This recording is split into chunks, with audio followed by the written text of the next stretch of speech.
चलिए आज एक कहानी सुनते हैं। एक ऐसी कहानी जो हमें बताएगी कि कैसे हमारे हरे भरे जिंदादिल जंगल हमेशा के लिए बदल गए और इस बदलाव का उन लोगों पर क्या असर पड़ा जो इन जंगलों को ही अपना घर मानते थे। अच्छा, एक सवाल है, जो किताब हम पढ़ते हैं उसके कागज और हमारी पसंदीदा चॉकलेट, इन दोनों में क्या कनेक्शन हो सकता है? थोड़ा अजीब सवाल है ना? पर इसका जवाब सीधा हमारी आज की कहानी के दिल में ले जाता है।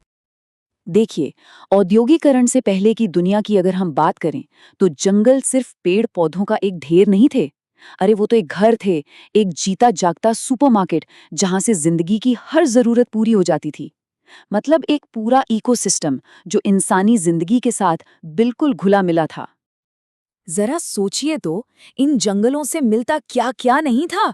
किताबों के लिए कागज, कपड़ों को रंगने के लिए डाई, फर्नीचर के लिए लकड़ी। और बात यहीं खत्म नहीं होती। खाने के मसाले, चॉकलेट में पड़ने वाला साल के बीज का तेल, टोकरियां बनाने के लिए बांस और बीमारियों के इलाज के लिए जड़ी बूटियां।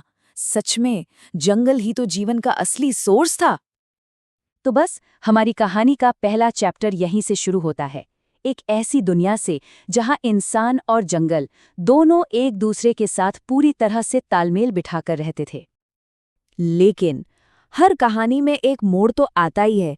यहां भी आया। औपनिवेशिक ताकतें आईं और अपने साथ लाई संसाधनों की एक ऐसी भूख जो कभी खत्म ही नहीं होती थी। और बस यहीं से जंगल को देखने का पूरा नजरिया ही बदल गया। और ये मांग आप देखिए लगातार बढ़ती ही चली गई। पहले 1820 के दशक में इंग्लैंड में ओक के जंगल खत्म होने लगे तो रॉयल नेवी को अपने जहाज़ों के लिए लकड़ी चाहिए थी। फिर 1850 के आसपास रेलवे का ज़माना आया। अब पटरियों के नीचे लगाने के लिए लाखों करोड़ों लकड़ी के स्लीपर कहाँ से आएंगे? और 19वीं सदी आते आते तो यूरोप में चाय, कॉफ़ी और रबर की डिमांड आसमान पर थी, जिसके लिए चाहिए थे बड़े बड़े बागान।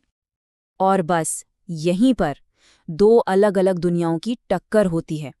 एक तरफ है वो असली प्राकृतिक जंगल, घना तरह तरह के पेड़ पौधों से भरा हुआ, और दूसरी तरफ है वो जिसे वो कहते थे सुधारा हुआ जंगल, मतलब एकदम सीधा सलीके से लगाया गया और सिर्फ पैसे कमाने के लिए।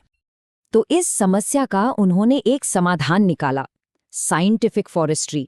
नाम सुनने में कितना अच्छा लगता है ना, बड़ा साइंटिफिक। लेकिन इसका असली मतलब पता है क्या था? असली मिले जुले जंगल को काटो और उसकी जगह एक ही तरह के कीमती पेड़ जैसे सागौन या साल को एकदम सीधी लाइनों में लगा दो। तो ये नया सिस्टम काम कैसे करता था? बहुत सिंपल था। स्टेप 1, पूरे जंगल का सर्वे करो, देखो कि कहाँ क्या कीमती सामान है। स्टेप 2, जो पेड़ काम के नहीं हैं, मतलब जिनसे पैसा नहीं मिलेगा, उन्हें काट डालो। स्टेप 3, उनकी जगह एक ही तरह के कीमती पेड़ लगाओ। और स्टेप 4, जो सबसे जरूरी था, ऐसे कानून बनाओ कि कोई भी आम आदमी जंगल में घुस न सके। तो ये जो नई व्यवस्था थी, ये जो प्रगति का ढिंढोरा पीटा जा रहा था, इसकी असली कीमत क्या थी और ये कीमत किसने चुकाई? फर्क देखिए कितना बड़ा था। एक तरफ थे जंगल में रहने वाले लोग, जिन्हें ईंधन, चारा, खाना, दवा सबके लिए अलग अलग तरह के पेड़ पौधे चाहिए थे। और दूसरी तरफ थे औपनिवेशिक अफसर, जिन्हें सिर्फ एक ही चीज से मतलब था, जहाज और रेलवे के लिए लंबी, सीधी और मजबूत लकड़ी। दोनों की जरूरतें बिल्कुल अलग थीं और टकराव तो होना ही था। और फिर आए नए वन कानून, जिनके तहत वो सारे काम जो सदियों से जिंदगी का हिस्सा थे, वो रातों रात जुर्म बन गए। सोचिए, अपने घर के लिए लकड़ी काटना गैर कानूनी, मवेशी चराना गैर कानूनी, जंगल से फल फूल इकट्ठा करना, शिकार करना, मछली पकड़ना, सब कुछ अवैध हो गया। इसने लोगों की जिंदगी जीने का तरीका ही छीन लिया। इन बदलावों का दर्द कितना गहरा था, इसका अंदाजा आप मध्य भारत के बैगा समुदाय की 1892 की एक चिट्ठी से लगा सकते हैं। उन्होंने लिखा, हमारे पास जो कुछ भी था वो बस हमारी कुल्हाड़ी थी और अब हम खाने की कमी से मर रहे हैं। इससे ज्यादा दिल दहलाने वाली बात और क्या हो सकती है? और ये जुल्म सिर्फ पेड़ों पर नहीं हुआ। शिकार, जो पहले जरूरत के लिए होता था, अब वो एक खूनी खेल बन गया। आंकड़े देखिए, 1875 से 1925 के बीच सिर्फ इनाम के लिए 80,000 बाघ, 1.5 लाख तेंदुए और 2 लाख भेड़िए मार दिए गए। और वजह, अंग्रेजों को लगता था कि वो इन खतरनाक जानवरों को मारकर भारत को सभ्य बना रहे हैं। लेकिन जब जुल्म हद से बढ़ जाता है तो लोग आवाज उठाते हैं, और यहीं से हमारी कहानी अपने क्लाइमैक्स पे पहुंचती है। जंगल को बचाने के लिए, अपने हक के लिए विद्रोह की कहानी। इसका सबसे बड़ा उदाहरण हमें भारत के बस्तर में देखने को मिलता है। साल था 1910, जब वहां के लोगों ने इन नई वन कानूनों के खिलाफ एक बहुत बड़ा विद्रोह छेड़ दिया। ये लड़ाई अपने घर, अपने जंगल और अपने अधिकारों को बचाने की लड़ाई थी।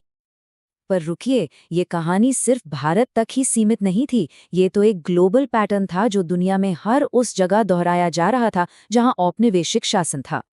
चलिए एक तुलना करते हैं भारत के बस्तर और इंडोनेशिया के जावा की। बस्तर में गुंडाधुर के नेतृत्व में लोगों ने अंग्रेजों के खिलाफ हथियार उठाए। वहीं जावा में सुरुंतिको सामिन ने डचों के खिलाफ एक अलग रास्ता चुना, शांतिपूर्ण विरोध का। उन्होंने टैक्स देने से, काम करने से मना कर दिया, और उनका तर्क बहुत सीधा और गहरा था। सरकार ने हवा, पानी और लकड़ी को नहीं बनाया है, तो वो उसकी मालिक कैसे हो सकती है? तो सवाल उठता है कि इन विद्रोहों का क्या हुआ और इन पुरानी नीतियों का असर आज भी हम पर कैसे पड़ रहा है। चलिए अब कहानी के आखिरी हिस्से की तरफ चलते हैं, जंगल के भविष्य की ओर। 20वीं सदी में हुए वर्ल्ड वॉर्स ने तो आग में घी का काम किया। जंग की जरूरतों को पूरा करने के लिए औपनिवेशिक ताकतों ने बिना सोचे समझे जंगलों की कटाई और तेज कर दी। जो नुकसान पहले से हो रहा था वो अब कई गुना बढ़ गया। और आंकड़े सच में चौंकाने वाले हैं। आप अंदाजा लगाइए, 1700 से लेकर 1995 तक दुनिया के कुल जंगलों का 9.3% हिस्सा साफ कर दिया गया। ये कितना होता है?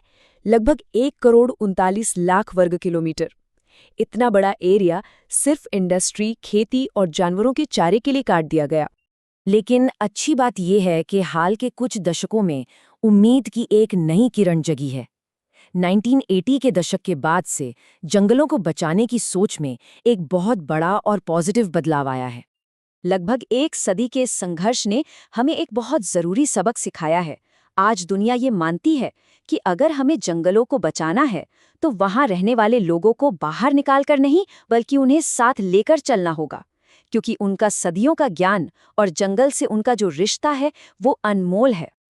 तो जंगल को एक घर की तरह देखना या सिर्फ एक संसाधन की तरह, ये लड़ाई सिर्फ इतिहास का किस्सा नहीं है, ये तो आज भी चल रही है ना।